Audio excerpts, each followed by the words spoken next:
I'm glad and have the honor to be with you again today, wrestling with some issues that usually come up in my world and in maybe your world. If you're in healthcare, you're a patient, you work in healthcare. And people, we all look at what will happen at the end of our lives or at the end of the world, what will be on the other side of that.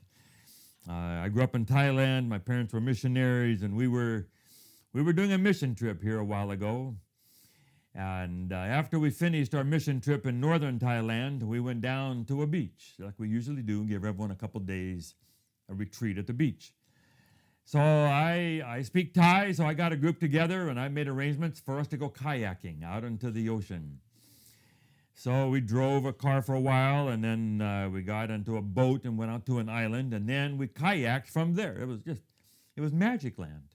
We're eating in picnic tables under these trees with monkeys and eating pineapple and mangoes. I mean, this is pretty good. We got out on the beach in one of that island where we were kayaking, and I got stung by a bee. I'm allergic. So I have to have my EpiPen, but I didn't take the EpiPen because we're going to be in the ocean. I didn't want to get it wet, and why would there be any bees in the ocean? And now I'm in trouble. And if you know anything, I might get an anaphylactic shock, and you can die in minutes if you don't get help. So I knew instantly when I felt I didn't have my EpiPen, I'm in trouble. I quickly got people together. We got to go. We canoed back. By we finished that little kayak part, I was covered with hives, and I thought I could die. I'm going to die today. I'm 50-some years old. This is it. We quickly got all the kayaks onto the boat. I said, we got to go. I told the Thai driver, please hurry. I'm very sick. By then, I had hives everywhere. I'm lying on that boat, bouncing over the waves, just trying to ask God to help me keep breathing. Keep air coming in so I wouldn't seize up in an anaphylactic shock. You begin to think about where will the funeral be? Will my wife bury me in Thailand or take me back to the States? Have I done enough in my life? How many people will come to the funeral? Crazy. And then, of course, you wonder what will be on the other side. Which door will I go through on the other side, and what will I have on the other end? I had prostate cancer. I have prostate cancer, but I had treatment this last year.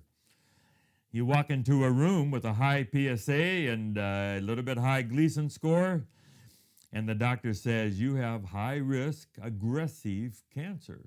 Wow.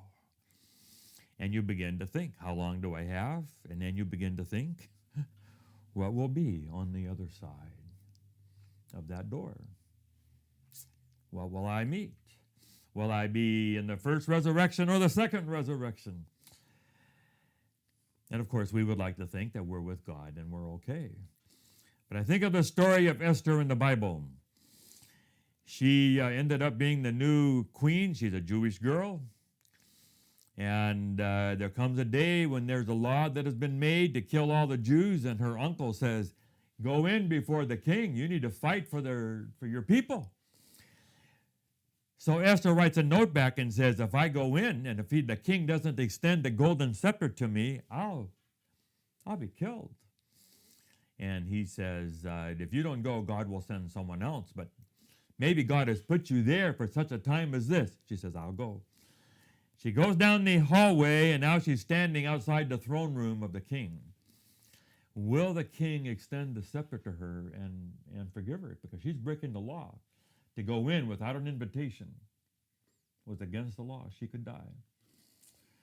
So you can feel that. What will be on the other side of the door? Will I be accepted? Will God let me in and give me a mansion and I will be with God forever? Or am I going to go the other way? Which will it be? And she opens the door, and she goes on through, and the king sees her, and his face lights up, and he gives her the golden scepter, and she is okay, and the king gives her grace. And a Methodist preacher that I read about says, too many people are standing outside the throne room of God of the universe, the king of the universe. And they're afraid to go in. They're afraid that they have done something wrong that will be too big for the king to accept. They've broken the rules. No matter how hard they tried, they could not live a perfectly righteous life and obey all the rules and color inside the lines. And so they wonder what will be on the other side. And the story of Esther says you don't have to be afraid of God. Go on in. Go on in, because we already know in Jesus that God has extended the scepter to us. Esther had to wonder. You and I don't have to wonder. God has already said yes. We know that the light is on. We're going to be open, and that we will be with God forever. And so we put another anchor down, that God is good all the time. You don't have to wonder about the heart of God. He's not whimsical. He has already given it to us in Jesus. He's already paid for everything. Everything is lined up. Your name is on the Lamb's Book of Life. There's a mansion in heaven with your name on it. Claim it, and walk in and say, I am not afraid. I will never worry about God again. I'm in. God bless you.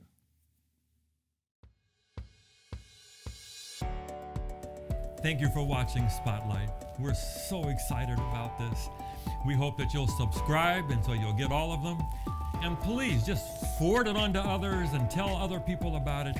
And let's just see what kind of an audience we can get for these messages of Spotlight. God bless you.